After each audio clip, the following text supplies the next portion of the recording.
compatibles con la biología del cerebro. El doctor Germán Edgardo Moncada, con nacionalidad hondureña, tiene los grados en España, doctorado en educación por la Universidad de Flensburg, Alemania, licenciado en psicología por la Universidad Nacional Autónoma de Honduras. Las áreas en las que se ha desempeñado podemos citar entre ellas como ejemplo, ha actuado como director de investigación de la Universidad Pedagógica Nacional Francisco Morazán, asimismo como director de posgrado de la Universidad Pedagógica Nacional Francisco Morazán, como coordinador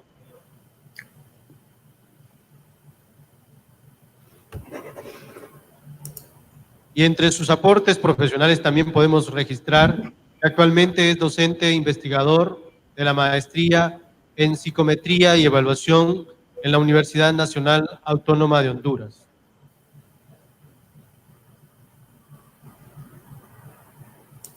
Al doctor Germán Edgardo Moncada. Y para ser calurosos, pido a ustedes un fuerte aplauso para darle bienvenida virtual al padre. Gracias. Gracias.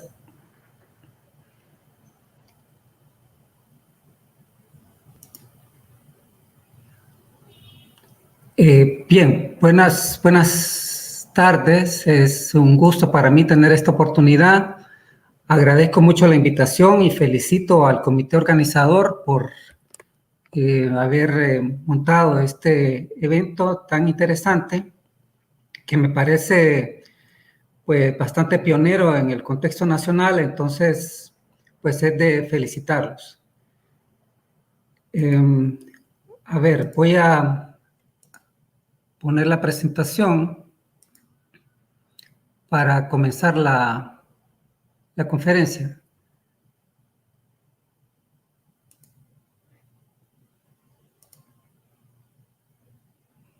A ver si...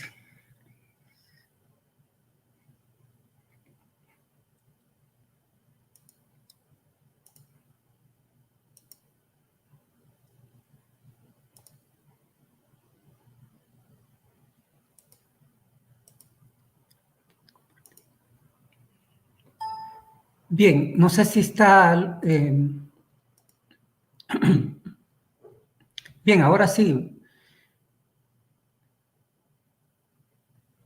La conferencia se denomina desde las neurociencias hasta la educación porque de lo que trata es de que hay una serie de descubrimientos científicos que se han venido haciendo en el campo de las neurociencias y que se les ve un alto potencial de aplicación en el campo educativo. Pero ir desde la neurona hasta el aula de clases representa un verdadero desafío, porque hay que hacer todo un esfuerzo de hacer ese traslado. Y ese es el campo que se está denominando actualmente neuroeducación. Entonces, hay que hacer una serie de esfuerzos para lograr concretar ese movimiento que es de llevar los descubrimientos científicos del cerebro hasta el aula de clases. Un punto importante de ello es el de las prácticas pedagógicas, porque lo que se ha visto es que es frecuente que muchas de las prácticas que estamos habituados no siempre son compatibles con lo que sabemos de la biología del cerebro. Entonces, perdón que no estoy ubicado aquí.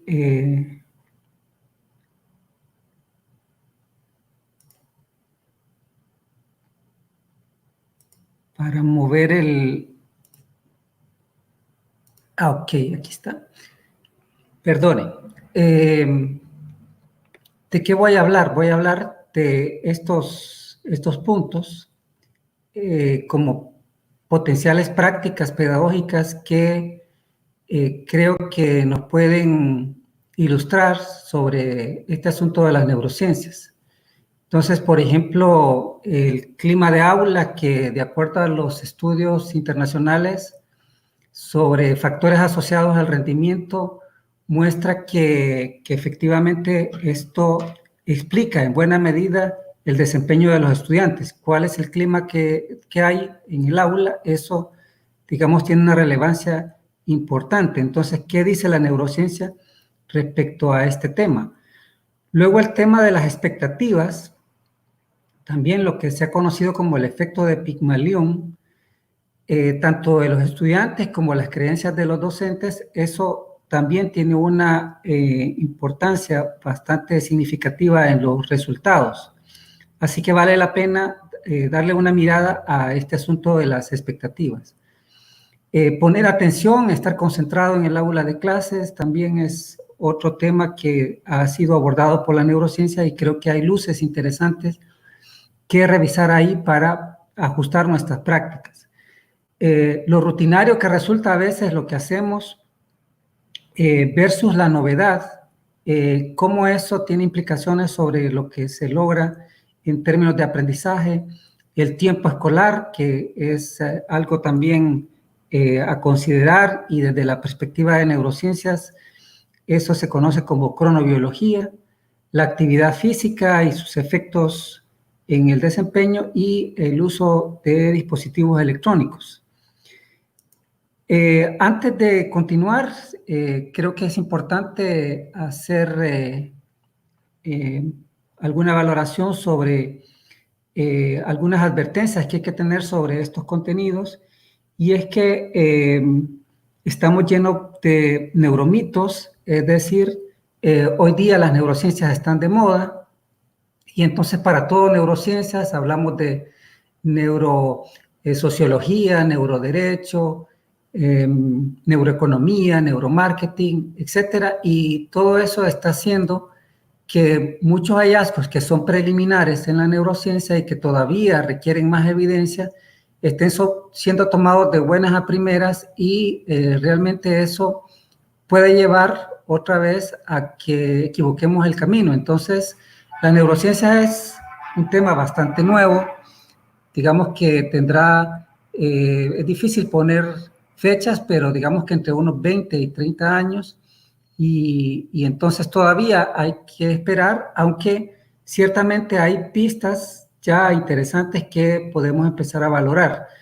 En ese sentido, un segundo apunte que tengo aquí es que la neurociencia es una disciplina más, porque en educación tenemos la contribución de otras disciplinas, como por ejemplo la pedagogía, que es muy importante y que no va a desaparecer, sino que se va a ver fortalecida, o tenemos la psicología también, tenemos la sociología de la educación, la didáctica, en fin, tenemos otras disciplinas que van a seguir aportando, y que la neurociencia va a ser una más. Y dentro de todo ese conjunto sí podemos encontrar verdaderamente explicaciones que nos resuelvan los temas educativos, pero no podemos depositar toda la confianza en las neurociencias. Bueno, para empezar, yo me hice preguntas y voy a intentar tomar prestado algunos contenidos de algunos artículos para poder resolverlas. Por ejemplo, esta: ¿qué nos dice el cerebro sobre el aprendizaje? Y aquí va a ser importante qué entendemos por aprender. Si nos hacen esta pregunta, regularmente la respuesta que damos es que aprender es adquirir. Y esa idea de que hay alguien que enseña y que el que está al otro lado, que es el estudiante, es el que recibe el conocimiento y recibe lo que le entrega el que enseña. Y entonces esa recepción es lo que le decimos adquirir. Pero la neurociencia nos está diciendo de que realmente nuestro cerebro ya trae un andamiaje de procesos y de contenidos que ya nos vienen de fábrica. Entonces, por ejemplo, la matemática, ya nosotros venimos preparados para hacer cálculos. Eso lo vemos, por ejemplo, en estudios que hay en bebés, recién nacido o de menos de un año, en los que ya se sabe que pueden hacer cálculos, que pueden hacer estimaciones. Entonces hay una línea de investigación que revela que la matemática es algo inherente no solo a la especie humana, sino que también se ha visto que nuestros primos, los primates, ya hacen cálculos, pero también se ha visto eso en pájaros o en delfines, y entonces es parte de la biología en general y no específicamente de los humanos. Pero también, por ejemplo, hablando de bebés, digamos, en el aprendizaje de la lengua, se ve que los bebés pueden discriminar todos los fonemas de los distintos idiomas cuando tienen apenas unos meses. Y entonces eso lo que nos dice es que el cerebro humano ya trae una dotación de una capacidad que le permite que le permite adaptarse al medio, pero que dentro de nosotros ya tenemos aprendizajes. La cosa más bien, o el reto más bien de la educación, es cómo hacer uso de lo que ya tenemos dentro del cerebro. Es así que, por ejemplo, diariamente nosotros leemos, estudiamos, pero no siempre podemos hacer uso de todo lo que adquirimos. El reto hoy en educación es cómo hacemos uso de eso que ya tenemos en el cerebro. Entonces, en ese sentido, quizá vale la pena mencionar algo que se llama la plasticidad.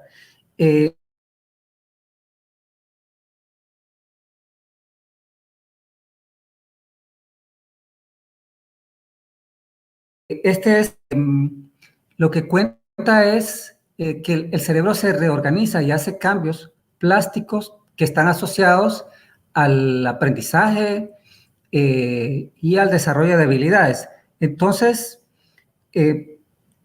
digamos que esa característica de plasticidad del cerebro es la que tenemos en cuenta cuando pensamos en el aprendizaje.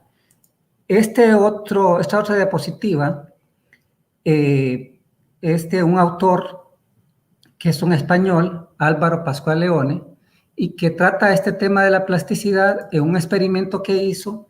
Pueden ver ustedes aquí en esta parte donde dice línea base, una representación que lo que intenta es mostrar el tamaño y la densidad de una zona del cerebro en el caso de unas personas que fueron entrenadas en tocar piano.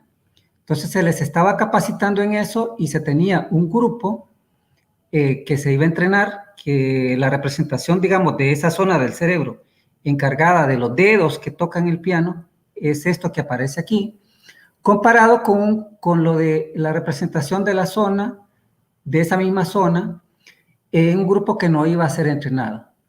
Y entonces podemos ver que en la línea base, básicamente, el tamaño y la densidad de esa zona es igual en ambos grupos. Cuando vamos a ver el tercer día de entrenamiento en piano de ese grupo de personas, y comparamos el grupo entrenado con el grupo no entrenado y lo vemos antes de iniciar el entrenamiento, antes de iniciar la sesión, entonces vemos que prácticamente los dos grupos están iguales en cuanto a la densidad de las conexiones sinápticas de esa zona del cerebro y también en cuanto al tamaño. Pero luego de 20 minutos de entrenamiento, lo que vemos es que esa zona ha aumentado su tamaño, pero no solo ha aumentado su tamaño, sino que la densidad de las conexiones que hay entre las neuronas de esa zona ha aumentado sensiblemente en el grupo entrenado comparado con el grupo que no ha recibido entrenamiento. 5 días después, haciendo la misma observación, observamos que la comparación muestra que las diferencias son todavía más acentuadas y entonces el grupo entrenado muestra mayor tamaño, mayor densidad, y entonces eso muestra cómo el cerebro está cambiando.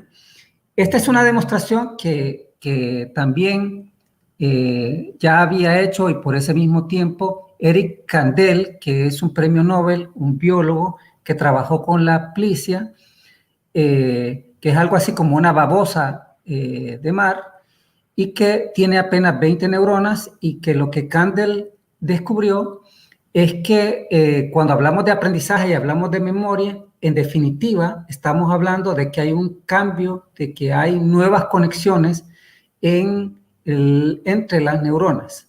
Él lo que hizo es que usó ese viejo experimento de Pavlov del condicionamiento clásico y entonces condicionó las neuronas de esta aplicia para que aprendieran unos estímulos aversivos y entonces demostró que las neuronas iban biológicamente alterándose. Pueden ver ustedes ya en conclusión este estudio de Álvaro Pascual Leone, después de 5 semanas de entrenamiento, pueden ver ustedes que los días lunes, antes de empezar la práctica, la zona del cerebro responsable de los dedos que hacían la práctica del piano, pues mostraban que prácticamente volvían a la normalidad. Y que el viernes, después de la práctica, vean ustedes que había aumentado sensiblemente, y entonces eso nos muestra que para ganar una habilidad hay que entrenarse bastante, porque vean ustedes que a la 5ª semana, pues es cuando empieza a mostrarse que realmente ha aumentado en tamaño esa zona del cerebro y ha aumentado en densidad, y entonces esto es una demostración bastante tangible de esos cambios y de esa plasticidad del cerebro. Bien, sobre cómo condiciona el aula de clases el aprendizaje, en ese sentido, pues tengo aquí una diapositiva que lo que intenta es mostrar que a unas personas se le colocó un sensor para ver la actividad electrodérmica, la actividad de la piel, eléctrica de la piel. Y se le puso para que lo anduviera las 24 horas durante 7 días. Yo aquí representé 5 días. Entonces pueden ver ustedes que a mayor actividad eléctrica, entonces se levanta esta gráfica, y pueden ver que a menor actividad eléctrica de la piel, entonces se sumerge y hay pues casi una línea recta. Aquí aparece un aula de clases. Pueden ver ustedes que la actividad electrodérmica es prácticamente nula, y es así en varios de los días. Pero cuando, por ejemplo, se esté en un laboratorio, la actividad electrodérmica es mayor, es decir, es más activo. Prácticamente la actividad electrodérmica es casi igual a lo que es en estado de relajación. Entonces, eso lo que nos dice es que las aulas nuestras son aulas pues que realmente tienen poca actividad y que son prácticamente bastante aburridas, y eso, digamos, es una demostración de lo que puede ser el clima del aula. Al respecto también tengo otro estudio aquí que lo que pretende mostrar es cómo el contexto emocional modula la memoria. Este estudio lo que plantea es que se les ofreció a un grupo de personas que entraron a un resonador. Mientras estaban en el resonador tenían una pantalla en la que veían estímulos. Estos estímulos eran unas palabras y eran unas imágenes. A veces esas palabras y esas imágenes eran positivas. Digamos, aquí pueden ver ustedes que digamos se les lanzaba 7 estímulos positivos, hacían 7 ensayos con palabras e imágenes positivas, y hacían 7 ensayos con palabras negativas y con palabras neutrales. Y entonces luego se les hacía una prueba de memoria. Y lo que se quería ver era cómo era la actividad del cerebro mientras se aprende cosas positivas y se aprende en un contexto negativo. Entonces, los resultados de la resonancia magnética, que por cierto nosotros aquí en la universidad contamos con un resonador para hacer esto, resonancia magnética funcional, y en el grupo de investigación al que pertenezco estamos haciendo este tipo de estudios y podemos hacer entonces esto que se llama resonancia magnética funcional. Vean ustedes que aquí está comparando en los dos escenarios, el contexto en el que había estímulos positivos y el contexto en el que había estímulos negativos. Ven ustedes que las zonas del cerebro que se activan o que tratan de memorizar las palabras cuando el contexto es positivo, digamos que son estas que corresponden a zonas frontales o prefrontales, donde se guardaría ese tipo de contenidos. Pero vemos que en el caso del contexto negativo se activan adicionalmente estas otras zonas que corresponden a lo que se llama la amígdala. La amígdala, que es una zona que, digamos, se conoce porque tiene la función de alertar a las personas cuando hay un peligro. Entonces, cuando se sienten amenazadas, cuando las personas nos sentimos amenazados, activamos la amígdala para que, a su vez, la amígdala active la preparación para poder responder ante el peligro. Y normalmente lo que ocurre cuando se activa la amígdala es que las zonas cognitivas responsables de procesos cognitivos como la memoria o como la atención son suprimidos y entonces los aprendizajes no suelen ocurrir. Entonces, este estudio lo que se propone es demostrar que cuando el contexto es negativo, emocionalmente negativo, entonces se activan zonas del cerebro que pueden poner en precario la posibilidad de que la persona aprenda. Bien, otra pregunta. ¿Qué importancia tienen las expectativas en el desempeño académico? Las expectativas y las creencias. ¿Qué creemos las personas y cómo esas creencias tienen que ver con nuestro desempeño académico? Esto es algo subjetivo, digamos, la expectativa es lo que esperamos de algo que no ha ocurrido. Es algo subjetivo y eso, digamos, en qué medida tiene que ver con los resultados académicos. Este es un estudio que eso de las expectativas le llama teorías implícitas. O sea, que no son teorías científicas, sino que son las teorías del sentido común que tenemos las personas. Por ejemplo, ¿cuál es la teoría que tenemos sobre la inteligencia? Pues hay personas que creen que la inteligencia es algo que ya lo traemos, que ya venimos genéticamente predispuestos a ser inteligentes o no ser inteligentes. Pero resulta que hay personas que creen que no, que la inteligencia es algo que se adquiere y que se puede desarrollar. Entonces, ¿qué pasa si una persona tiene una creencia o tiene la otra? ¿Qué pasa en cuanto al rendimiento que va a tener? En esta gráfica lo que se muestra es un grupo de jóvenes, de adolescentes, que estaban en séptimo grado, en el otoño del séptimo grado, en la primavera del séptimo grado y luego en el octavo grado. Entonces, ¿cómo fue su desempeño académico en esos momentos? Entonces pueden ver ustedes que el grupo que se llama incremental, que es el grupo que cree, que tiene la expectativa o la teoría implícita de que la inteligencia es algo que se puede ir desarrollando, que no es algo que ya viene de manera definitiva, sino que puede cambiar. Entonces se ve que ese grupo evoluciona y tiene un desempeño mayor, tiene mejores resultados, frente al grupo que tiene la creencia de que la inteligencia es algo que no cambia. En este mismo estudio tenía dos fases. En este mismo estudio se hizo una intervención y el protocolo de intervención aparece aquí para el grupo experimental y para el grupo control. Entonces se tomó a esas personas que tienen la creencia de que la inteligencia no cambia y en 8 sesiones se les entrenó, se les capacitó sobre temas del cerebro y de la estructura, de la función del cerebro y de esta teoría, de esta teoría incremental de la inteligencia. Y así se les dio una serie de conocimientos para que se entendieran mejor a sí mismos. Y como consecuencia de eso, resultó lo siguiente. Aquí se puede ver 3 momentos. Un momento 1, digamos muy previamente a la intervención. Un momento 2, que es previo a la intervención.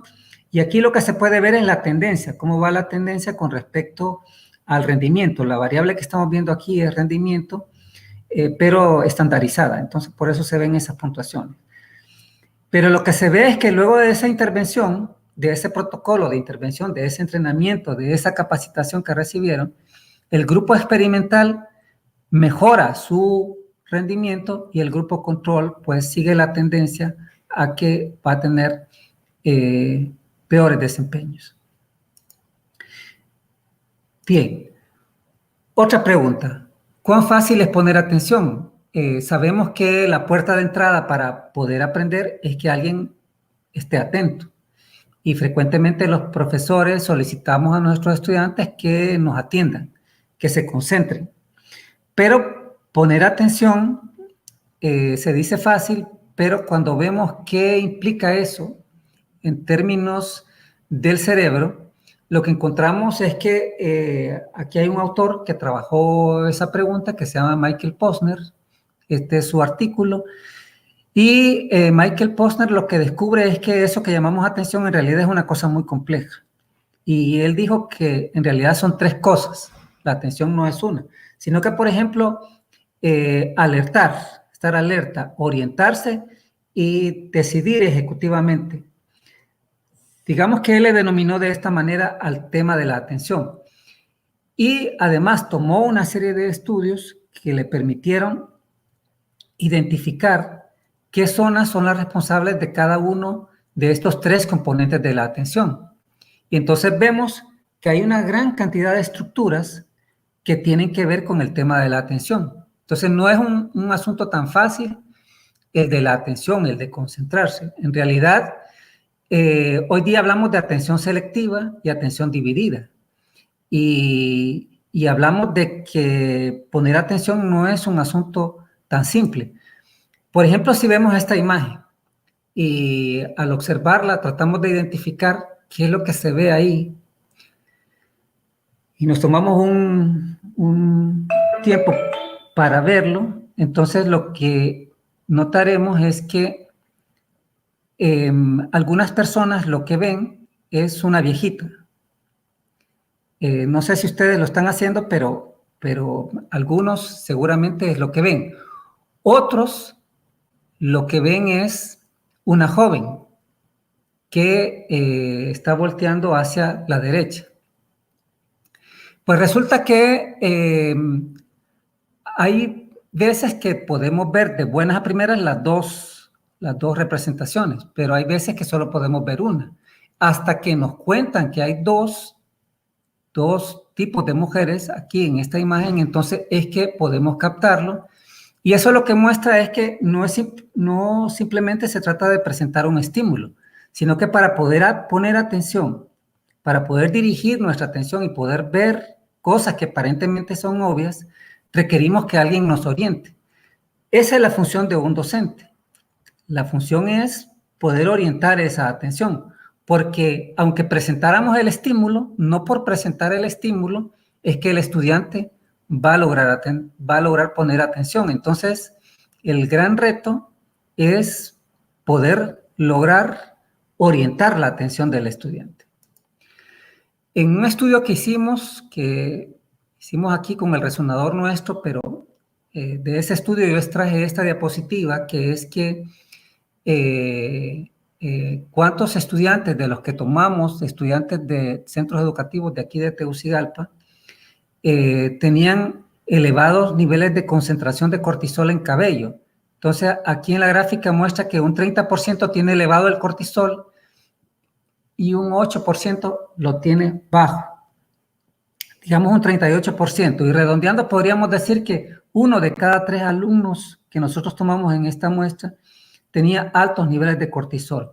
El cortisol es una hormona que tiene la función de activarse cuando hay estrés. Es la hormona del estrés. Y entonces, como conclusión de este estudio, hay una cantidad importante de estudiantes nuestros que tienen estrés, no hablando subjetivamente, sino que esta vez es una demostración a través de un biomarcador, con lo cual es una medida bien objetiva del estrés. Y cuando alguien tiene estrés, difícilmente puede poner atención. Y me pareció importante poner esta diapositiva porque a veces nosotros pedimos a nuestros estudiantes que pongan atención, pero un estudiante que ande con estos niveles de cortisol, entonces difícilmente va a poder poner atención porque su sistema de alarma, la amígdala, va a estar activada y eso va a hacer que no ponga atención. En consecuencia, las prácticas educativas, las intervenciones que hacemos los profesores, deberían tener en cuenta que existe un alto potencial de que nuestros estudiantes estén bajo los efectos del estrés. Otra pregunta, ¿cómo afecta la rutina el aprendizaje? Y cuando digo rutina también, de alguna manera subyace la idea, ¿qué pasaría si el contexto fuera rutinario o fuera novedoso? Y tomé un estudio, otra vez, en el que se comparan esos dos contextos. Y el estudio fue bastante completo, pero yo tan solo saqué uno de los resultados. Y el experimento en lo que consistió es que se pidió, se les enseñó un contenido, una historia, y luego se aplicó una prueba. Pero a un grupo se le pidió que se moviera del lugar. Y entonces simplemente por hacer ese movimiento, por hacer ese cambio, por alterar la rutina, entonces se produjo un mayor, pueden ver ustedes que aquí dice índice de memoria. Entonces, el resultado en una prueba cognitiva de los que alteraron el lugar en donde se hizo la evaluación fue mayor. Entonces, en este estudio se mostraban una serie de situaciones en las que alterando la rutina de lo que es la clase, entonces se lograban mejores resultados. Otra vez, ese tipo de hallazgos nos invita a pensar en cuán rutinarias suele ser que sean nuestras escenas educativas en el sistema educativo en general. Bien, este tema es el tema del tiempo. ¿Qué importancia tiene el tiempo en educación?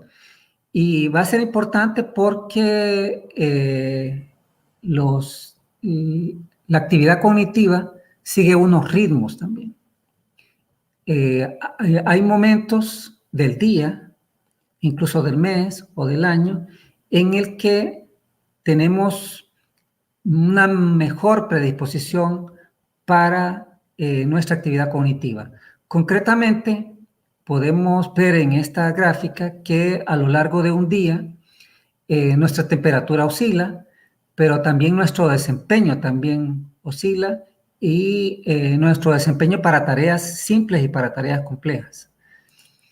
Eso es así porque, por ejemplo, el nivel de alerta, o sea, la atención que estábamos hablando, varía. Hay momentos del día en que estamos más atentos o podemos estar más atentos y eso es consecuente con los periodos del día en que tenemos mayor temperatura. Pero hay momentos del día en que estamos menos atentos. Obviamente, si en educación podemos tener en cuenta en qué momento se está más atento y podemos aprovechar esa ventana de atención para hacer una intervención educativa, obviamente eso va a conducir a mejores resultados. De hecho, esta gráfica lo que muestra es el ciclo atencional de 40 minutos, que es lo que suele durar una clase. Entonces pueden ver ustedes que aquí en la parte de abajo aparece dividido en 10 minutos, cada 10 minutos.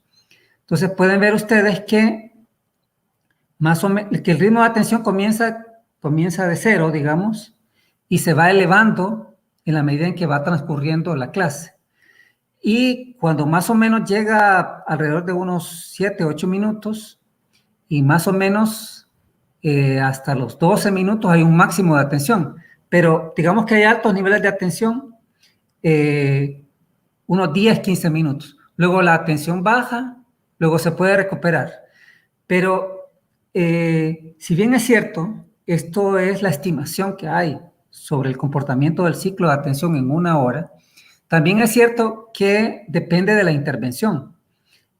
Si al cabo de unos 15 minutos y mantenemos una misma actividad, pero a los 15 minutos alteramos esa actividad, la cambiamos, entonces es posible recuperar un alto nivel de atención. Pero si mantenemos la actividad constante a lo largo de 40 minutos, entonces es muy posible que la persona pierda la atención.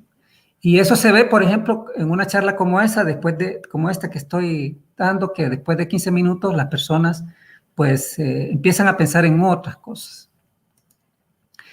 ¿Qué tan importante es el tiempo para el aprendizaje? Bueno, esto es de un experimento en el que aquí se ven dos cosas. Se ve el tema del tiempo, pero también se ve algo que tiene que ver con el sobreaprendizaje, que es otra práctica educativa que digamos que uno la ve acentuada en contextos como estos que hay ahora, de que hay bastantes paros y que se suspenden las clases y que entonces los profesores se acorta el periodo académico y entonces en un periodo de tiempo más corto hay que dar más contenido. Entonces, este experimento muestra qué pasa si a un grupo de estudiantes le damos, por ejemplo, 5 problemas de matemáticas divididos en 2 momentos.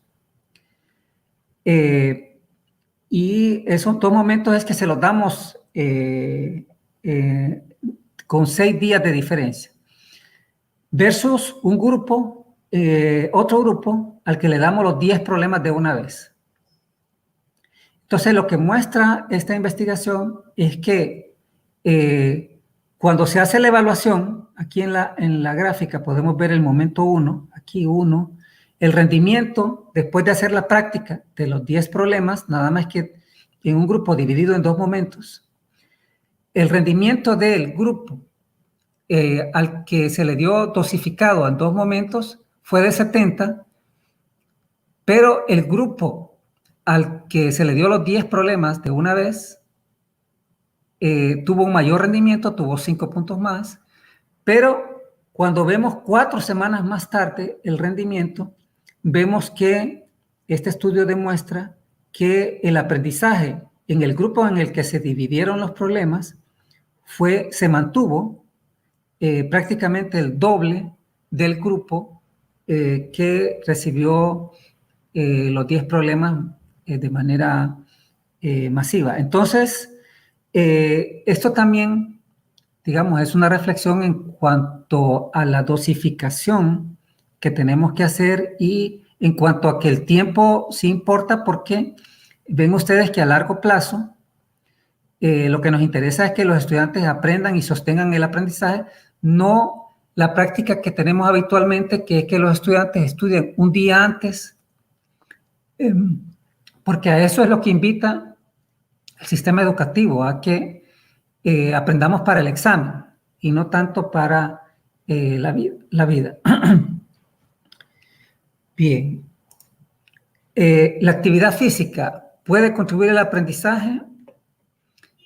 Hay también una serie de estudios que están demostrando que una práctica regular de actividad física, ejercicio aeróbico, promueve la neuroplasticidad y la neurogénesis en el hipocampo. El hipocampo es una estructura del cerebro que administra el tema de la memoria. Y entonces, en estas gráficas que vienen de este estudio, lo que muestra es cómo personas que mantienen actividad física, especialmente cardiovascular, muestran mayores niveles de inteligencia global, tanto de inteligencia lógica como de inteligencia verbal. De esto hay bastante literatura que está demostrando eso. otro estudio, en el que se controló un poco más eso, porque, por ejemplo, se puso a una persona a andar en una bicicleta y se le puso a hacer una actividad leve, se midió cuánto eran los volúmenes de respiración y además se les aplicó una prueba para ver la actividad eléctrica del cerebro y entonces en una prueba de Stroop, que se llama así, en la que se comparó un grupo experimental con el grupo control, unos que habían hecho ejercicio y otros que solo habían descansado, se ve en esta gráfica, por ejemplo, que el nivel de reacción que tienen los del grupo experimental es más rápido, son más rápidos que el grupo control y la diferencia entre los dos es significativa. En consecuencia, esta es una demostración de que la capacidad cognitiva se ve mejorada por la actividad física. Bien, finalmente otro apunte es sobre los efectos que tiene escribir en una laptop comparado con el de escribir a mano. Y aquí este estudio mostró, digamos, tres momentos. En realidad eran 3 estudios y que lo que intentaban probar era qué es mejor, escribir a mano o escribir en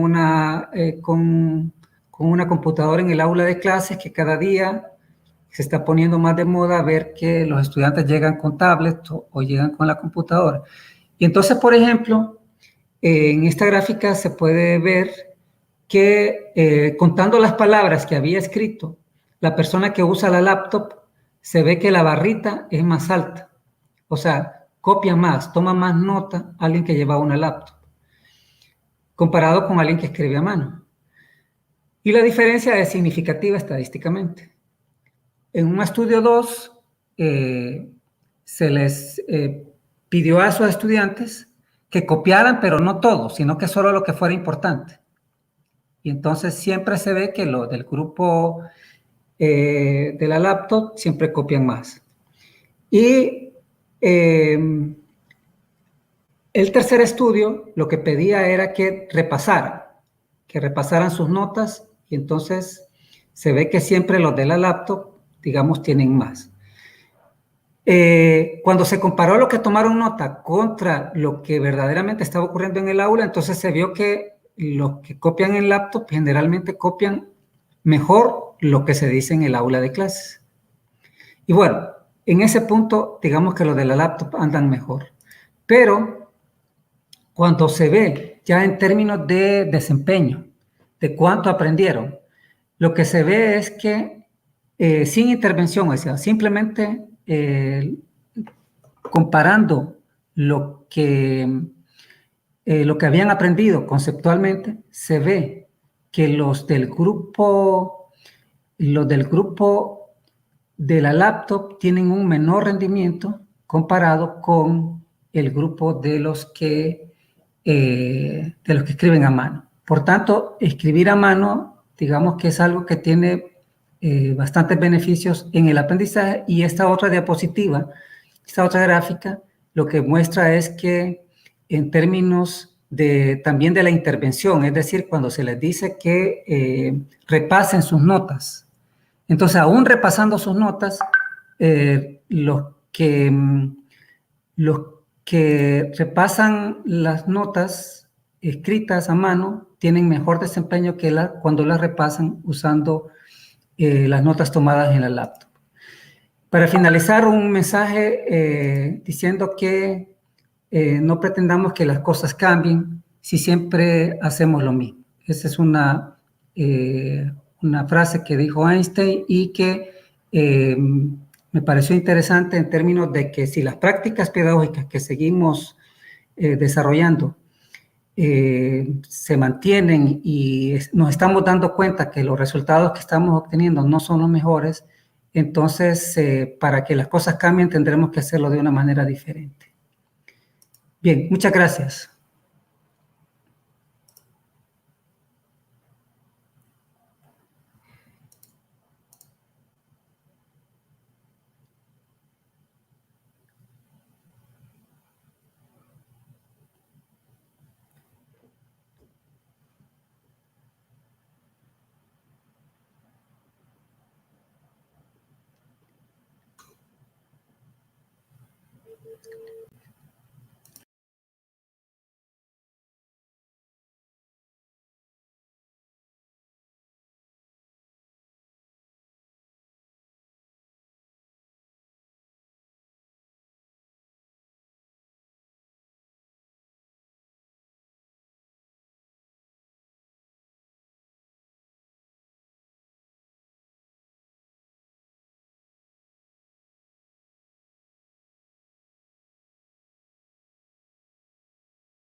Hola.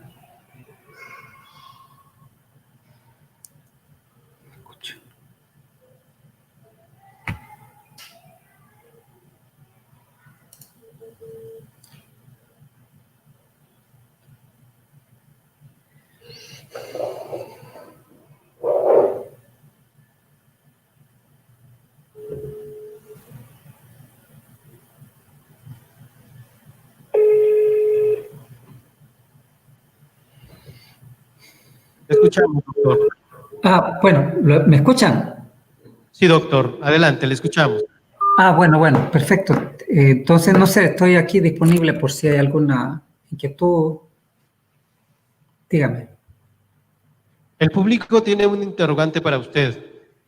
Consultan qué hay de cierto, cómo puede explicarnos o ahondarnos más sobre la creencia de que la inteligencia se adquiere por genética o se puede desarrollar por la instrucción.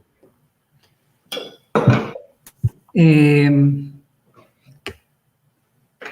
que en general la genética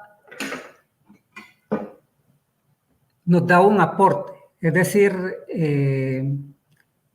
es multicausal, multifactorial, o sea, uno no le puede atribuir toda la genética, pero tampoco puede decir que no hay una base genética. Digamos que había una discusión entre si era algo biológico o ambiental.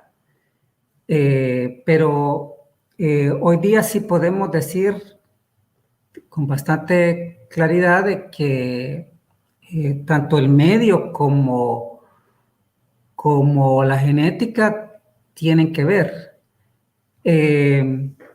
Pero en general, todas las personas tenemos una dotación, una disposición, y el desencadenar ese potencial va a depender en buena medida de la estimulación.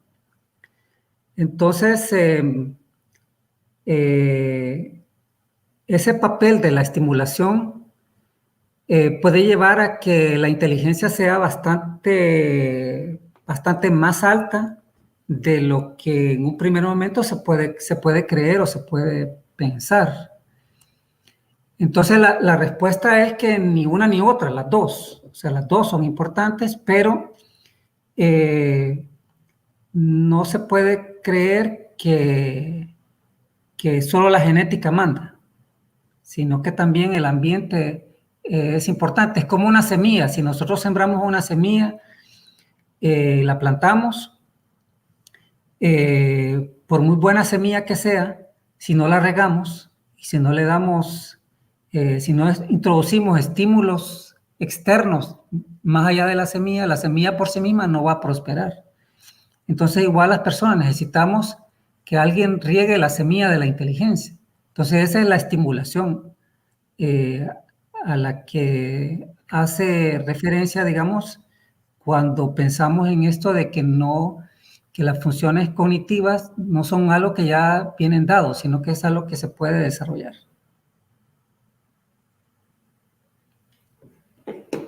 Gracias, doctor. Hay otra interrogante que dice, ¿cómo afecta la rutina al aprendizaje? Sí, en la medida en que los ambientes educativos se vuelven rutinarios, entonces eso lleva a que haya una adaptación de funciones cognitivas como la atención y la memoria. Entonces esa, digamos, línea basal de funcionamiento cognitivo tiene que ser alterado porque el cerebro tiene un mandato básico que es la adaptación. Es decir, para sobrevivir necesitamos adaptarnos. Entonces deben haber desafíos, deben haber retos. Entonces, cuando se altera el ambiente educativo o las circunstancias, entonces el cerebro se ve abocado a tener que mejorarse, a tener que desarrollarse.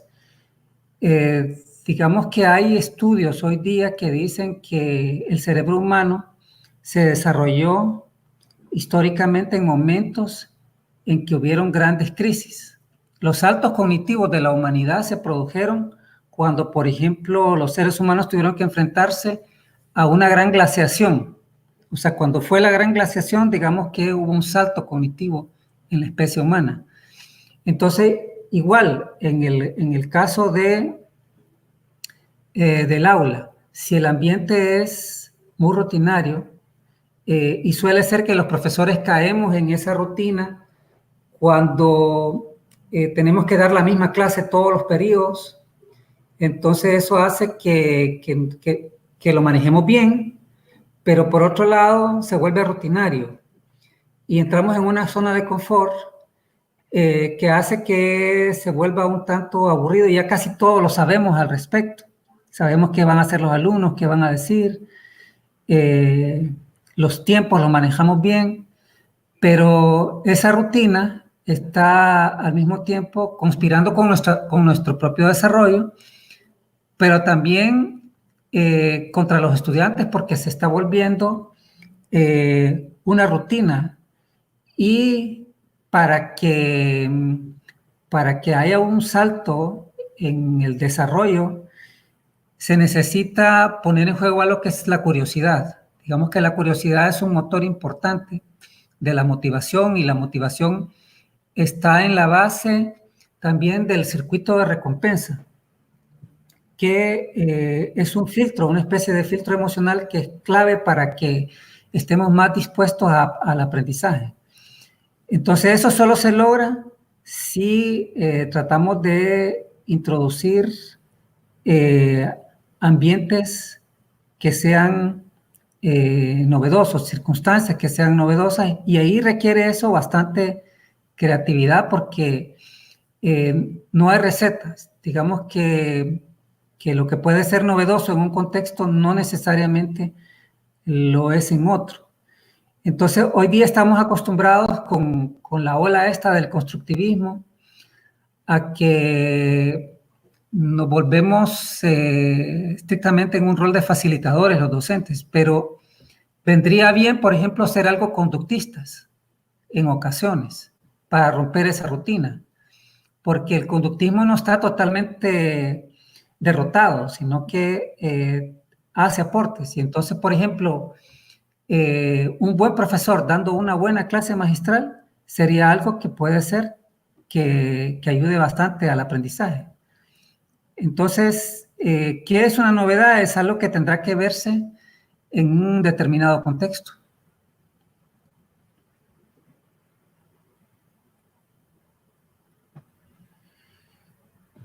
Bueno, por razones de tiempo hay más interrogantes, pero consideramos que ha sido valioso el tiempo que nos ha brindado el doctor. Ahora le haremos entrega de un reconocimiento. Se lee como a continuación. La Universidad Nacional Autónoma de Honduras, el Centro Universitario Regional de Occidente, CUROC,